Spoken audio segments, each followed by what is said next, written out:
Hello, good evening, and welcome to SCOTONOMICS episode 97. Hello, Kieran. Good to see you. How are you doing? I'm good. I've just been to the city of Cork for a few days, and that is a fantastic, thriving city. I really enjoyed. I'd really recommend it to people to visit. Yeah, fantastic place. I love that bit of the world. And we're also joined for our discussion on the wellbeing economy by one of our favourite guests, Dr Lukas Bunse. How are you doing, Lucas? Hello, yeah, I'm doing well. Enjoying the longer days. Yeah, it's much nicer now, isn't it, with the brighter and the longer days.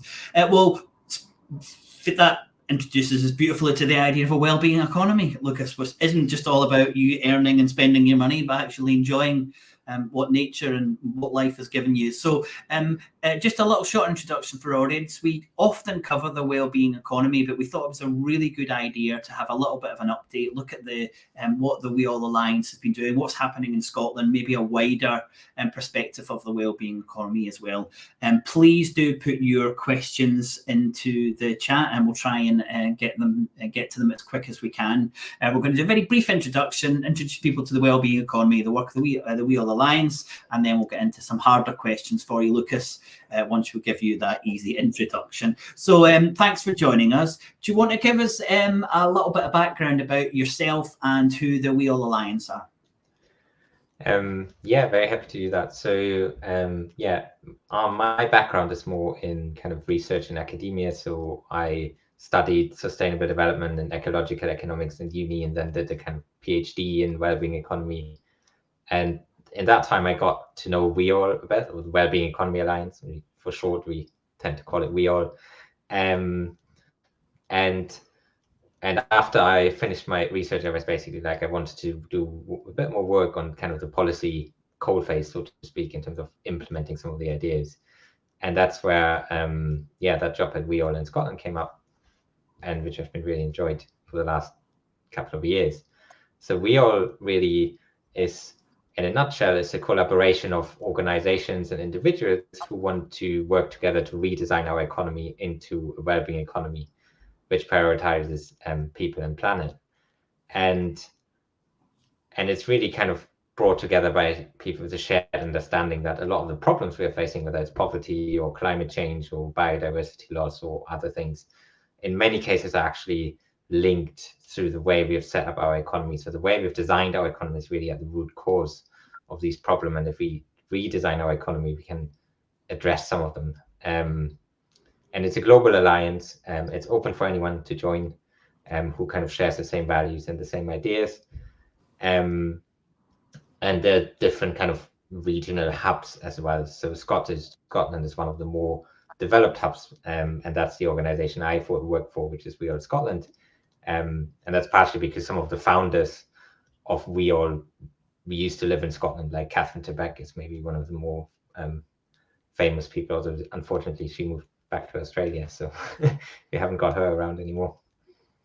Yeah, she's always just a Zoom call away, isn't she, Lucas? Do you want to give us an idea of the work to date that the We All Alliance has done? Let's kind of focus specifically on Scotland. Yeah, so kind of the core idea behind We All is really in the name. It's an alliance, so it's actually wasn't developed to really do a lot of new stuff, but it was there to bring together all the alternative economic work and visions that were already out there, whether that's things like community wealth building or donut economics or social enterprises or the cooperative movement. Like there's so many people who are doing really interesting stuff in that area already, but we felt that wasn't connected well enough. And the idea is really to kind of build links, make sure there's enough diversity to spark interesting work, but also enough coherence to kind of build a movement that can actually kind of advocate and work for these kind of more structural challenges. And that's kind of at the heart of what We All does, is trying to build that movement. So we have, as I said, you can join as a member if you're interested. And then a part of that work is around changing the narrative around the economy. So what is the economy for? Who is the economy for? How can we embed a different purpose at the economy that is really about providing the kind of things that everybody needs and making sure that we stay within the environmental limits of our planet. And then also specifically, and so in that sense, we've done some work on like, we do like regular Wellbeing Economy 101 webinars. So if for any of you, this is the content here today is not enough. There's a little bit more depth there. There's resources on the website, but we've also been doing a few, like a little animation, for example, on our social media on these kind of ideas, and trying to engage with the media and stuff. But then we also do quite a lot of policy work in Scotland as well, because we actually have a government which is on some level signed up to the idea of a wellbeing economy, compared to, which is quite unique. That means we try to work with the government or push it in the right direction to actually do some kind of concrete stuff as well.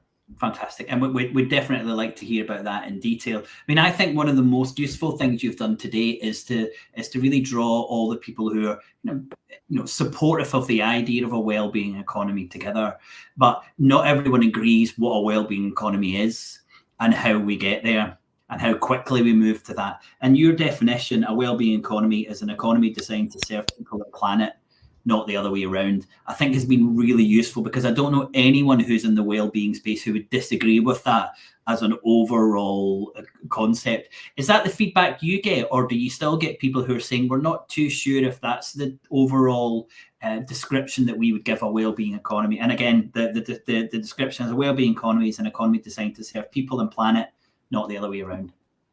Yeah, and as I said, we haven't got like the one line. So another one we like to say, if we take short, is like, we're designed to deliver good lives for all on a healthy planet. It's another one of our favorites. We still get a bit of, I think the thing is that the reason WEAll has really grown over the last few years is because that concept has actually resonated with a lot of people. And that meant that actually the wellbeing economy has become a bit more now than just to bring together things, because people are interested in it. Like, so what actually is a wellbeing economy? And we want more than just high-level concepts. But on that high level, it's generally the things everybody agrees with. And we have like 5 kind of key, we call them WEAll needs, which are the kind of priorities we think every economy should deliver. And that is, what the first one is dignity, so everyone has enough for a happy life. The second one is nature, so we have a restored natural world. Third one is fairness, so income, wealth, and power is distributed fairly. The fourth one is purpose, like our institutions serve the common good, and the kind of things that are serving social and environmental well-being are also rewarded. And then the last one is participation, which is really the idea that people have a say in the decisions that affect them, whether it's in their countries or in their workplaces or in their communities. And that's kind of things which we developed with our members a while ago, but they generally tend to resonate very well. There's very few people who disagree with these. And they also kind of echo some of the things that have been found in the academic literature on like universal human needs, and also even in religious texts and indigenous teaching. So yeah, so then there are, in terms of how we get there, that's a different question. So there's a bit more disagreement, maybe not even so much in the movement, but also in terms of the government and a few other players. But I think overall, I think one of the reasons that the concept has really taken off, it's now talked about not just in Scotland, it's talked about in the EU more and more, it's talked about in other countries. It's because people really feel like, yeah, that's a good idea, like we're really lacking some of this. Yeah, shall I come? I've got quite a lot of questions for Lukas, so I've got 6 questions actually, so please do interrupt me, William, when you need to. I guess I want to get into the gubbins of this really as a local councillor, and also I think some of the things in your WEAll response to the Wellbeing and Sustainable Development Bill be really great questions for SNP members to be asking their MSPs at their branch meetings as well. So, for example, you talk about overarching structure for decision making and accountability, but you also mention within that first paragraph that there are some elements of such a structure already existing. Could you maybe give us some examples of what those elements that already exist are and what you think can be improved upon them? Yeah, so maybe as a little bit of background. So the government has just promised in its manifesto before the election, in its program for government, to produce a Wellbeing and Sustainable Development Bill. And the idea behind that is really to kind of streamline the decision making in Scotland to around wellbeing and sustainable development, that really that becomes like the key goal that drive decision making for the government and other public bodies. And it's a bit similar to the Future Generations Act in Wales, which they passed in 2015. And that is very much building on some of the things we already have. And the key there is, I think, the national outcomes. So I don't know how many people are aware of that if you're listening, but Scotland has a national performance framework, which sets out 11 national outcomes, which, the government agrees is a kind of describe the kind of Scotland we want to see. So that's around like reducing poverty. It's around very similar to the 5 needs that I outlined, but there's 11 of them. And that's a really good thing. And Scotland was really a pioneer with establishing that. And they're aligned with the Sustainable Development Goals as well, but they were actually around before that already. So maybe you could give me some examples of how they could improve upon what's there. Yeah, so that's a really obvious example of a structure that already exists. Yeah. What do you think that they need to do? Or, I imagine there's quite a few things. So maybe give a few examples of things that you think they need to do in order to improve upon that. Yeah, so the problem with them at the moment is that they're not really being used. A lot of people don't really know about them. And so what a core part of the bill is basically to try and strengthen that. And I think one of the biggest focus area for us is related to that participation element, which I mentioned, is that the government has to review these outcomes every 5 years. They've just done a review, but that's not really done with a proper democratic and consultative process. If you consider how important these goals are, I think you really need something more substantial, like, for example, a citizens' assembly with some extra work that really goes to reach out to these, kind of seldom heard voices of people who are usually not really considered in that policy making. So that's kind of in how they're developed. But then also in how they're used at the moment, they're very much mostly used as kind of, tick box exercise after the fact. They decide what they want to do and then they justify it afterwards by ticking some boxes on the national outcomes. Whereas we want to switch that around so that really they become the starting point for thinking. And that would probably involve kind of stronger legal duties on public bodies to do that. At the moment, they just have to have regard to the national outcomes. You can formulate that more strongly. But I think more important is actually support. We need like different ways of thinking, different ways of working, toolkits and stuff like that to really show people this is how you actually use them.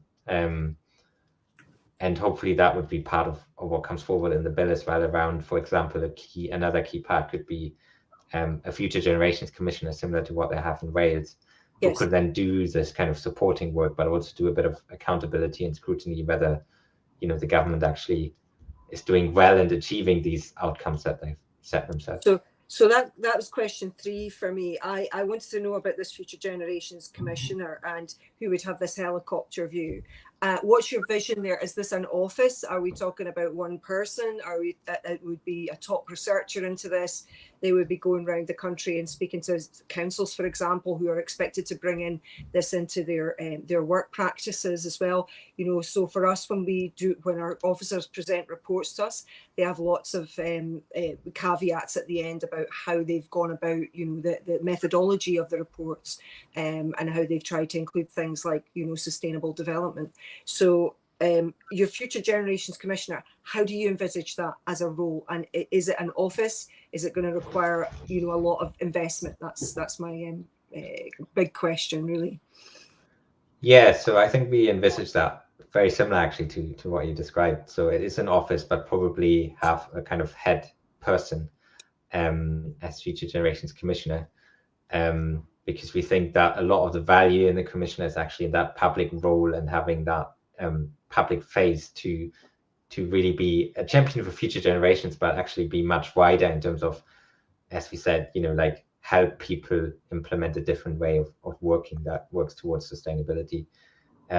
Also, we could think about doing some kind of quite novel ways of bring that participatory element in there as well, which is not as strong in Wales. Like maybe we could have a commissioner with an office, but also a kind of, I don't know, like citizen council supporting it, for example. It's probably worth saying that at the moment it's not clear. There are different options for how far that could go. You could take it even further and give it like legal powers on scrutiny, so that they would have to investigate laws that the government wants to bring in, and then say like, yes, these are in line with, you know, the well-being of future generations or not. And then the government would have to review them. That's a very strong option. I think in terms of, I think it would require some investment, but I think it would be worth it, because there is a lot of concern around for people like, oh, we've got another commissioner and we have to spend even more money on this. But if the government's serious about this bill and actually about the streamlining, then that will require some investment and some resources to actually help people do it. And that has to come in one way or another. Yeah, so And you're really looking at someone who's really knowledgeable about this, and that they can help. It would be councils and government as well to implement this, you know, at the officer level. It's also important that you mention later on that this is not onerous, you know, that it doesn't become another set of things that the officers, both in the government and in local government as well, don't have to, you know, try and learn a whole load of new things as well, because, you know, clearly we're very currency constrained in Scotland. And that brings me to my second question is, I just want to make a point, Kieran, before we actually had the Future Generations Commissioner from Wales speak at the SCOTONOMICS conference, our Festival of Economics. And it was a wonderful opportunity for organisations in Scotland to come and hear from him and engage and question. But unfortunately, there's very few of the third sector represented at the Festival of Economics. And it was a real shame that we're bringing these, you know, these experts to Scotland. We're not getting the broad support of the third sector and the progressive organisations in Scotland. So I just want to highlight, Lukas, there's lots of things like this going on, but there's not a lot of engagement. So it was a real shame that we didn't have that interaction, because he came to Scotland, didn't meet with anyone, didn't get any of his learning or experience, and he went back down again. So a real shame. So I think if someone, you know, you're all about organising and coordinating, it would be good to make the most of the, you know, the events and the things that we are doing. That's also for our audience to say that we've actually got the panel session that the future Commissioner for Wales on our Patreon site for people who attended the conference. So that content is there, and obviously, Lukas, I'll open that up to you if you want to have a look at it, because it was a really interesting interview that Leslie Riddick did with him, and also when he appeared on the panel. Sorry to cut in, I'll disappear and you can get back to that other question. No, I should probably add to that, actually, that, you know, the lady who interviewed them is very, very keen on, you know, much more democracy. You know, we actually don't have that many elected representatives per capita in comparison to our neighbours across the North Sea. And, you know, he was talking about, it sounded like he had a lot of quangos working underneath him. And, you know, I am certainly very keen on real democratic participation, you know, that you put yourself up and people vote for you, and then you get the job, you know. So I think that's quite an important thing as well. But my second question was on can Scotland become a world leader in sustainable development? And that really happen when we're not monetarily sovereign. This is my concern, because a lot of what you're talking about in your response really requires A, more time for scrutiny, and B, more money. And we're so currency constrained in Scotland, as you know. Yeah, I think there's something to it, in the sense that I think the Scottish government it's actually, on some level, I think a lot of that stuff is actually not so much about new money in the bill. So that is about actually doing things differently with the money that we already have. And I think there's quite a potential there. Okay. But so can you elaborate on that, for example? Yeah, so as I said, this bill is about kind of making decisions differently, in a sense, if that makes sense. So it's about how do you work together better across silos and across it's about how do you actually set different priorities from, you know, compared to what we do at the moment, like where you can and what are the kind of ways you can, you know, it's not easy because you have 11 outcomes and you sit there as like an official, and you're like, okay, what do I do now? Which one should I prioritize? What are the trade-offs between them? So this is kind of, like background work that needs to happen. So have you examined the democratic processes at the moment and what they are and where they're lacking? So, for example, communications between councillors, MSPs, MPs, how is that working optimally? Are you, because you're talking about not actually having more money for this, it's really about a change of working practices. So have you really looked at those working practices and worked out ways that could go better? So you reduce the siloization. Yes, so there's in a certain way, there's like, for example, in Wales in the Act, they have like a certain number of ways of working in the Act, and I don't know exactly what it is, but one is like to be participatory, one is like to be long-term thinking and preventative, and in a lot of ways these kind of things are kind of quite well known. Like the Christie Commission was like 2011 or something, which had figured out some of these things were not going very well. But actually doing that in practice is quite hard. And I have to say, we haven't worked out all the details for that, which is why, for example, we would like to see a Future Generations Commissioner who then has the time and hopefully the resource to work some of these kind of things out.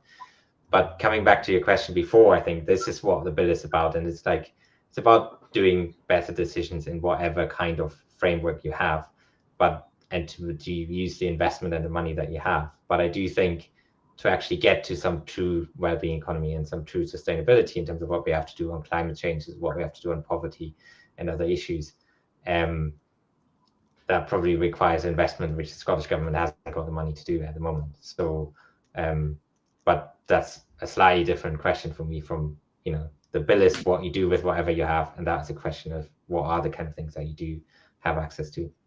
Kieran, I've got a question from the audience here. Lucas, could you explain the economic links to the 5 aims? I think, Hashbury, I'll just tell me if I'm wrong here, but I think you're kind of saying a little bit kind of watery, doesn't really explain much in terms of the economy.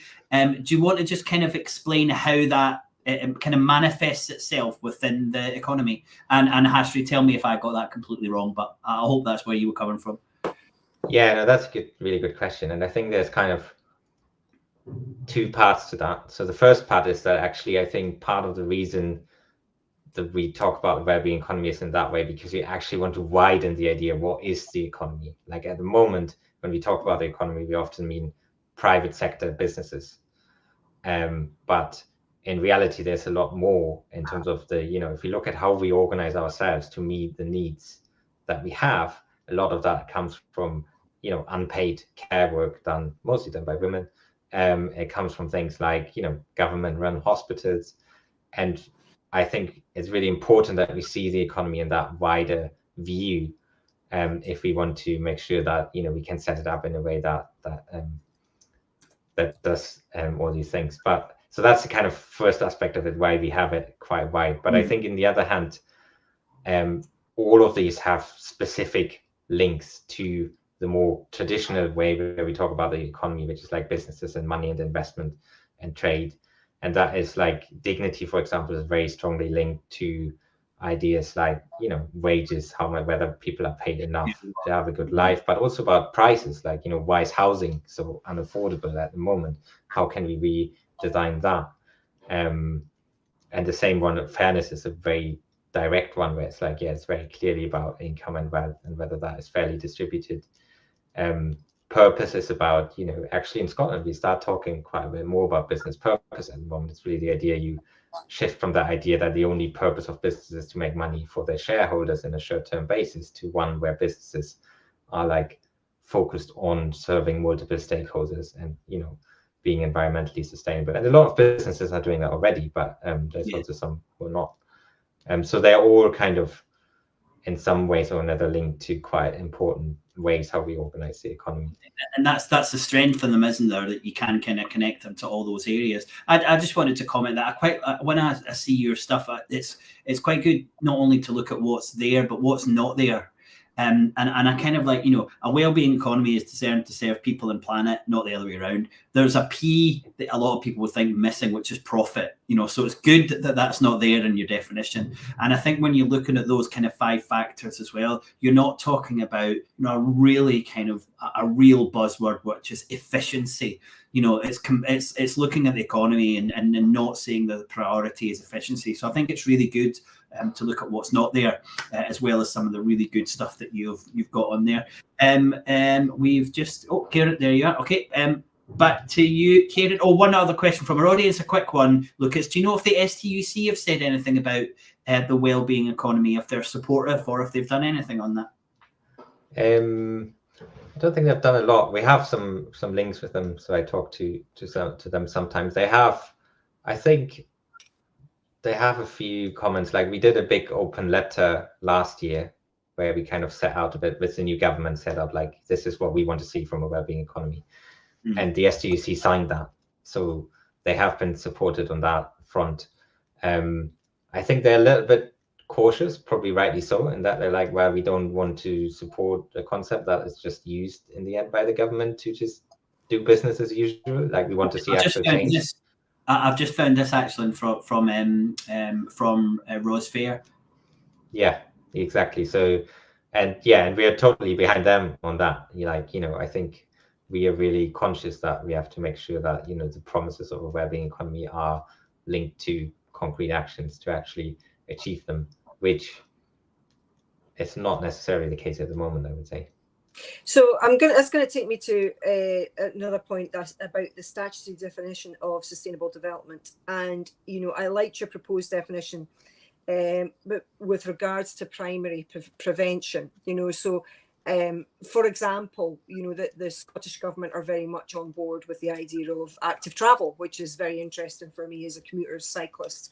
I think it's a really good thing, and we're trying to bring in more segregated cycle paths in Aberdeen, where I'm a councillor. So could you maybe give some other examples of what you're thinking about with primary prevention in this proposed definition?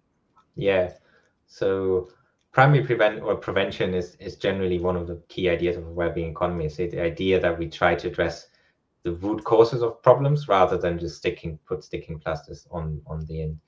And and that's kind of something that goes all the way through. And as I said, one of the examples is like you invest in active travel, and that has all kinds of effects down the line in terms of making people healthier, reducing air pollution, which then in the end it makes not only people healthier but also means it saves the NHS money. Other things, obviously very obvious ones, is like mitigation investments into mitigating climate change, because if we don't do that, that's going to have massive impacts further down the line, or already has in some places, in terms of but there's also a lot around really interesting, and we've known for a very long time, like the economic determinants of health, like low wages, poverty, inequality, all lead to kind of bad health outcomes, which then again cost the government quite a lot of money. It makes people's life worse, but it also costs the government quite a lot of money to treat. So they're really all around you when you look for it. Yeah, so for example, social prescribing and things like that would be, examples of primary prevention. The other thing that you brought up as well was you'd like to see the bill restore trust in democracy. And this is something I'm very conscious of as a councillor, because we have very low turnout for council elections in comparison to the Scottish Government elections. And really, the stuff that we do is very much more visceral and quick acting on people's lives than maybe the slow burn that a bill would bring to people's lives that's being formulated in the Scottish Parliament. And I'd really like to get some ideas, or what you're thinking about that, about improving democracy and participation in it. Yeah, I think in terms of the bill specifically, the key one, as I said, is there's like that's more at the kind of Scottish Government level, is bringing in some how we determine the national outcomes, and especially kind of bringing in kind of more deliberative democratic approaches like citizens' assemblies, to have a bit of a say in that. And there's like different ideas how you can do that. There's a really interesting example in it's in like East Belgium, like the German-speaking region of Belgium, where they have introduced like a permanent citizen council. So they have citizens assemblies like the ones we've had in Scotland on climate change and on like more general issues. But then they have another, like, which is small, it's also randomly selected citizens, but it's just a small number. I think it's less than 20.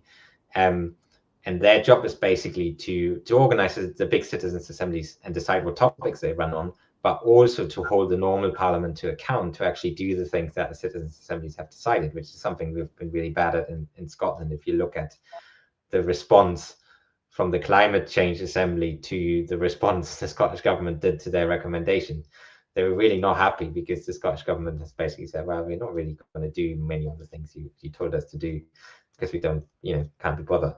Yeah, I mean, again, this is the issue when you're not a monetary sovereign. There's only so much that you can do what the people ask you to do. I think, citizens' assemblies are great, especially at teaching people more specialized knowledge as well, and especially they must be randomized.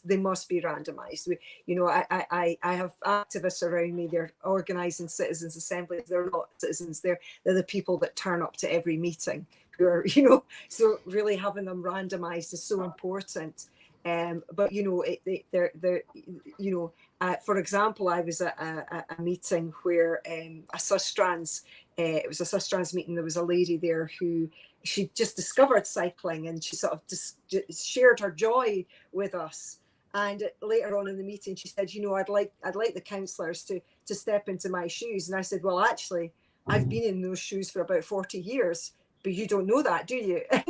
So people don't even know much about their elected representatives. I think there's also, I feel that people need to take an interest in who is representing them and should know things about them too. So I think that there is an onus as well on the people in the democracy to get interested. But I think citizens' assemblies are a good way to go.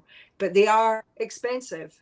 You do have to pay for those people to turn up. And the resources as well. There's a lot that goes into organising something like that. Well, that's a really interesting conversation so far on the democratic kind of response to the need in the wellbeing economy. And we've got another question from Gregor here, who asks, what's Lukas' opinion on degrowth eco-socialism? So you can talk about them separately or together or overall. Is it all overall as a concept? So I'd probably say caveat that answer that I know quite a bit about degrowth. I'm not intimately familiar with exactly eco-socialism is. I've got a rough idea. I think certainly in terms of degrowth, for me, that's definitely part of the kind of wider wellbeing economy movement, and there's quite a bit of cross inspiration and overlap between them. Like in some ways, the kind of core proposal of degrowth is the idea that we have to, in rich countries like here, we have to, downscale our production and consumption in an equitable way, to, get back to within planetary boundaries, and do that in a way that actually increases well-being. Like for me, that's pretty similar to what I said about the well-being economy earlier. And there's, as I said, quite a lot of cross-fertilization. Like one of the big voices on degrowth, like Federico de Maria and Jorgos Calles there in Barcelona, or Jason Hickel, they're also related and involved in real activities. We have quite a conscious decision that we don't use the term degrowth, because as I said, real is about building that broader movement, and degrowth, I think it's very important that it's there, and it opens up a lot of really interesting conversations, but it's not the term that brings a lot of a broad movement together, I think. And it's not designed for that, is it, that term? It's deliberately provocative, the term degrowth. I think that having read a huge amount of literature around degrowth and the kind of less but growing literature around well-being, they're almost exactly the same thing. There's kind of like a very small, what's that kind of fag paper between both of them. And I think the wellbeing economy is a much more positive term to discuss a change in an economy than degrowth is, and I said, it's deliberately challenging. And what I want to do now, Lukas, thanks for that answer. Is I want to show you a clip from our Festival of Economics. Kieran and I interviewed Gillian Martin, the Minister for Energy, Just Transition and Fair Work. And I asked her if this would all be solved with green or sustainable growth. So it's just a little 2 minutes. If you haven't been to the conference, no one have seen this yet either. So it's a little bit of an exclusive for you all. And then I'm going to ask you what your response to that would have been, Lukas. Well, I'm more of a fan of the phrase sustainable growth. I think that I do actually. I mean, I think this is where I slightly disagree with the way that you've couched things. I think in order to get a fairer and more equal society where we eradicate poverty, there needs to be economic growth. But GDP is not the be-all and end-all. It is about that well-being economy. Again, a point to other countries who seem to have got this right, who've got this right in terms of the profits made by companies in their country been taxed in a way that isn't squandered on things like, well, I'll go back. I almost feel like I'm reading out the SNP playbook here. Illegal wars, tax cuts for the richest, etc., etc. We've got a fairer, more equal society where people pay their taxes, where we stop this nonsense political debate about taxes as being something that people should be cut. Taxes should be paid, but the people should see the benefit of those taxes in their public services in a way that they do in Denmark, where there is not a political debate about tax cuts. People accept that they have to pay a decent amount of tax in order to have the lifestyle that they enjoy. My final point on that is that the countries who have what we would consider a well-being economy, let's look at the Nordics, are amongst the highest using resource and energy nations on the planet. There's no northern European country, there's no Western democracy which is operating within planetary boundaries. And this idea that we can still grow when we're using 8 times more than we should be growing, I think is a huge issue that we've got to challenge. And this. So Lukas, what did that what did you get from that then? What would have been your response to the comments from the minister there?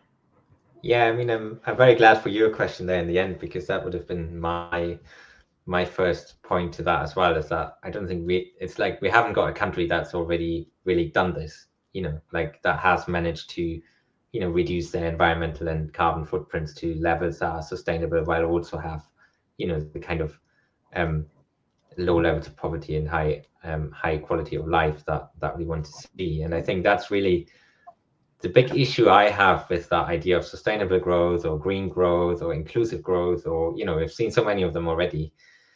And the issue I have is that for me, a well-being economy is really about shifting priorities. Like, it's really okay, like, tackling the climate emergency, which we're still not doing enough about, and making sure everybody has enough to eat are the key priorities. And just tagging a different thing in front of growth is not going to do that. And as much as I agree with Gillian's points on taxes, that for me has got nothing to do with growth. You can tax better whether you're growing or not. Like, these are kind of two separate issues. And so I think my problem with that is that in the end, you always end up growing the wrong things, because we're never having the actual conversation about, because in reality, there will be some things we need to grow. We need more renewable energy. We need to insulate our houses better. We need more cycle lanes, but there's also things we need to shrink on that. And that's what politicians like to talk a lot less about, in terms of, we're kind of there with fossil fuels, but that's just the tip of the iceberg in terms of, and I think, and I'm kind of working on the kind of, that's where, looking at the statistics and looking at the, at the history and the relationship between resource use and GDP growth and other things. It's like, my assumption is, if we do the things we have to do to tackle climate change, and we do the things we have to do to reverse biodiversity loss, and create a long-term sustainable environment, then we can do that in a way that actually makes people better off and make people have better lives, because we have more time, better air quality. It's actually quite a nice future, but I don't think it will have higher GDP. But as long as we're obsessed with GDP, we're not making the decisions we need to make to actually get to that better economy, because we're too scared about losing a few digits on the number that is GDP. Yeah. I think that conversation highlights, though, Lucas, how much work as a We All Alliance you've still got to do, because that minister, she was fairly new in post, but she was very confidently said, and you could see what her vision was, that we have to grow the economy, we have to tax more, and we have to be a little bit like the Nordics. So that was her end point, was where we were a country like the Nordics. That's what she thought was sustainable. And I think it was important to point out to that's way beyond the planetary boundaries. But that's how much work we've got to do. I do want to bring up this as well, because I think this is always really good. I like having an opportunity to bring this up. This is the global direct energy primary consumption. So how much energy we're using. And you can just see it's just rises. It significantly takes off in the basically in the early 1970s. And this is world GDP. And you can see that it significantly takes off in the 1970s. And it's really clear, and you can see that really clearly, that there's a clear relationship between energy use and GDP. And I think we have to really focus on that and make it clear that when we're using more energy, we're increasing GDP. And when we're increasing GDP, we're using more energy. And we need to question how that aligns with our climate commitments in the short and the medium term. I think those two charts are really useful. Karen, have you got maybe a final question for Lucas? I'll ask the audience if there's any more questions, and then please do drop them in. I'd like to make a comment on what you've just said, both of you there as well. I think, the discussion about, in fact, William wrote a really good article for the National about degrowth. And I think it's a question of rebalancing. For example, not everyone is going to have an electric car. And that's fine for me. I'm quite happy to cycle and use public transport. And the increase in public transport, for example, is a way of, we have to be rebalancing our economy. And perhaps that's a more politically palatable way of talking about what actually needs to happen, maybe rather than redistribution, which we know kind of freaks out some people, as well as degrowth. A rebalancing, I think, is what we need to really sell to people, perhaps. Yeah, I agree with that. I think the way you talk about and you frame it is kind of quite important. That's what we do a bit of work. But it's probably worth saying that while I said, I think overall everybody is going to have a better life in the wellbeing economy, I do think we also have to be quite clear that the current inequality in wealth and income that we see are not sustainable. They're actually probably the biggest barrier to doing some of the sustainable, the investments that we need and these kind of things, because at the moment, as the kind of thing, we can't, our transition to electric cars, where they make sense, they don't always, we should also invest in public transport and cycle lanes and stuff like that. But in some areas you need electric cars, but people can't afford them. And the low emissions zone in Glasgow is a really bad example of how not to do it, because they just introduced it and it's great for air quality and stuff like that, but because it includes some areas of people can't afford a new car, then they're suddenly stuck with a terrible public transport system, which is Glasgow's bus system. So I think really you have to tackle the two together. You can't really do one or the other, especially also because, as well as point out, that relationship between energy use, carbon emissions holds also on an individual level. So people who have more money and spend more money are also the ones who produce a vast amount of carbon emissions. So it has to be kind of rebalanced in a fair way, I think.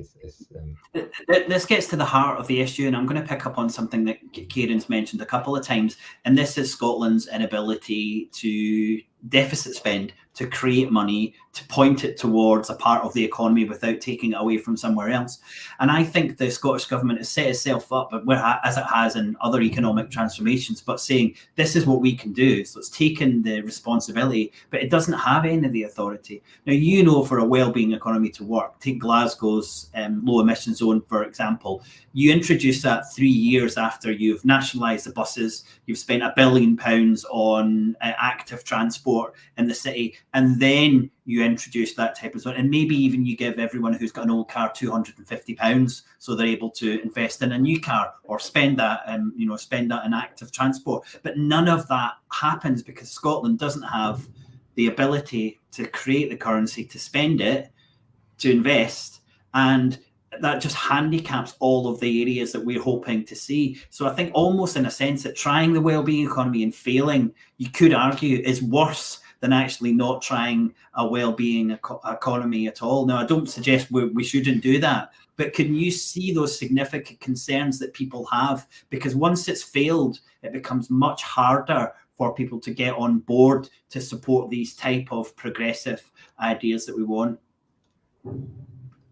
Yeah, that's an interesting point. I mean, I definitely see the risks in the sense that, it is, with what the Scottish Government, I think they could do more than what they have at the moment. There's issues, for example, where they have powers, like in terms of land reform, which we didn't get on to talk about, unfortunately. Very interesting topic as well. Let's finish on that then, because I think that is really, really, really, really important. Kate, have you got another question, or will we go straight to the land issue for? No, I've got another question, but it doesn't matter. Go to the land reform. In fact, did you see that Commonweal's actually just written a paper on that? That's come out today? Yeah. So, Lukas, what role does land play in a wellbeing economy? How important is it, and how and where does it fit in, do you think, to the Scottish Government's overarching idea of a wellbeing economy? Two difficult questions for you there, for sure. Yeah, with a short time to answer them. It's probably worth saying can talk about that, but there's excellent papers by Commonweal. It's also an excellent paper by Laurie McFarlane at Future Economy Scotland, which they just published. So if you want to delve into that more deeply, check those out. They're really good. But basically land is, I think we've been doing a bit of work on it because it's absolutely really important for a wellbeing economy, because it is, it's really literally needed for every part of our well-being. We need space to build our houses, we need space to have our businesses, we need space for nature, we need space for our cycle lanes, we need space, for whatever we want to do, we need somewhere to do it. And it really underpins, quite literally, all parts of our well-being. But it's also very important in a conventional economic sense. It also underpins all conventional economic activities in the very same way. So it's a very fundamental kind of economic thing, land, but it comes with some very specific properties, in which the main thing is that they don't make it anymore. It's fixed. Unless you start filling in the sea around Scotland, there's very little you can do to actually expand the amount of land that we have. And that means that, whenever we have, growth in population, growth in other things, the value of land tends to go up. And then that increase in value goes to the people who own the land, even though they haven't done anything to actually, do invest in the land or something to increase that value. And so it's kind of quite a specific thing. And that means usually in other countries, it's quite strongly regulated what you can do with land, who's allowed to own it, who gets that kind of increase in value. And in Scotland, we're not doing that. Like, we have a very, very concentrated land ownership, and also very, very lowly regulated land market. And that means that, we're not using our land for the things that would actually make the biggest difference for a wellbeing economy, because we're using them for things that make the most money to a small number of investors. And that is actually something where the Scottish Government could do something, because they would have powers to potentially do something like a land value tax, or put on limitations on subsidies, or put on things, like other countries have rules that you have to be tax resident in the country if you want to own land there. So it's kind of like it's so important, but at the moment, because the ownership is so concentrated, it's basically a very small group of people who decide what the land in Scotland is used for. And in many cases, that's not aligned with what we would like it to be used in a wellbeing economy. And that directly impacts people's lives in terms of, if you're wondering why houses are so expensive and unaffordable, a good part of that is because the land they stand on is actually very expensive, not necessarily the house itself. Or if, as you say, we need to restore our biodiversity and these kind of things. At the moment, that's very hard to do because we haven't got the land necessarily where to do it. So yeah, it's kind of, or if you want to start a business, especially in a rural place like here, I live in a little village in the Highlands called Kinderleven. It's very hard to find space to do it in many cases. So it's really kind of quite a fundamental issue that I think is kind of captures a lot of the elements we're talking about in wellbeing economy. There's the fairness aspect in the sense that, it's very unequally distributed. There's the purpose aspect in terms of what are we using our land for. There's the democratic aspect. It's like, who decides what the land is being used for? It's not decided very democratically at the moment. There's the dignity aspect in that it's very important for a lot of, the basic needs that we have, housing, food, that all depends very strongly on land. So yeah, it's kind of a very interesting issue, I think. Fantastic. Yeah, I would agree with all of that. I think it is an area which the Scottish Government should play a much more active part in. And one thing that Scotland has in abundance is land. We're a huge country for the amount of people who are here. It's just in the wrong hands and it's being used for the wrong purpose. And I think a really important thing for us to consider is Scotland's food sovereignty and how little of our arable land is used for food production. Compared to other parts of the UK, and it puts us in a position of always having to import food into Scotland. So there's a huge economic issue around land and how that plays into the wellbeing economy. Lukas, thanks so much for joining us. We've got a couple of minutes left. Is there anything you want to say or finish on before we let you head off for this evening? No, I think, thank you very much for having me. As I said, We All is an alliance. It's free, so check out our website if you want to find out more. We also, as I said, we had a bit of a discussion about the Wellbeing and Sustainable Development Bill, which is kind of one of the priorities for us this year. And I think that could really be a step change in the long term for Scotland. So please, get involved with that, find out more about it, talk to your MP about it, talk to your councillors about it, make sure that actually happens, because the Scottish Government hasn't quite really actually promised they're going to do it at the moment. They're thinking about it. Well, Lukas, thank you so much. We've got a little, just a 2.5 minute video. We actually, as part again of our Festival Economics, I interviewed Clara Matty from the USA, and I asked about the wellbeing economy, and also Erin, who's based in Australia. I've just got a couple of short clips as they talk about wellbeing and also degrowth for us to play us out. Lukas, thank you very much for joining us, and hopefully we'll see you at the Festival of Economics next year, or maybe some of our other events. And I'll send you that link so you can see the interview with the Future Generations Commissioner. Thanks everyone for joining us this evening. I hope you found that engaging and interesting, and please do join us next week. We're going to have a couple of episodes next week. We're going to speak about green ports on Monday, and then we're going to speak with Richard Murphy about his new taxing wealth report. So a busy week next week. Lukas, thanks much, and see you soon. Bye. So I'll play this little video now, and hopefully I'll see you all next week. Kieran, bye. Bye.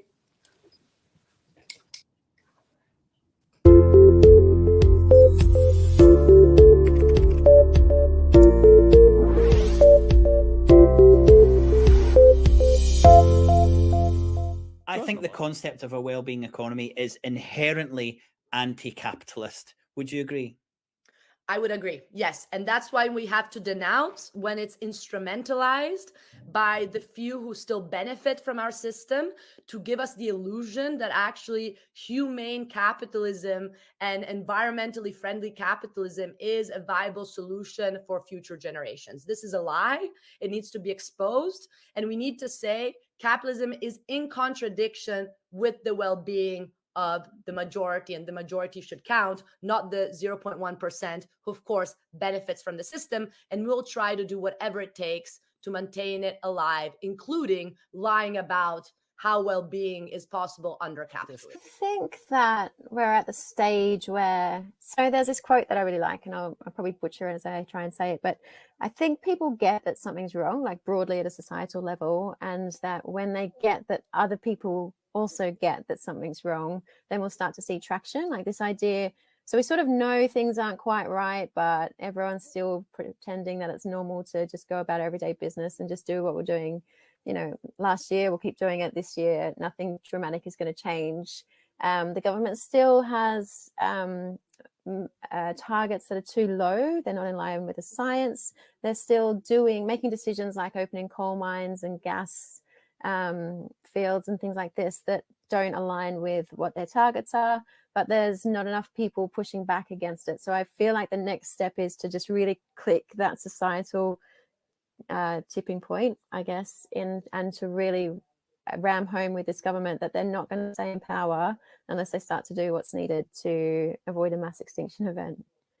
So yeah, I feel like the work is at the grassroots level, really, that needs to be done. Yeah, I agree. I think one of our main roles is to show people that there is an alternative. And I think that's one of the issues at the moment, is people just don't see what the alternative is. But yeah, they clearly see that something's wrong, but they're not sure that there is an alternative. And hopefully these concepts of degrowth, community wealth building, and a well-being economy help people get there.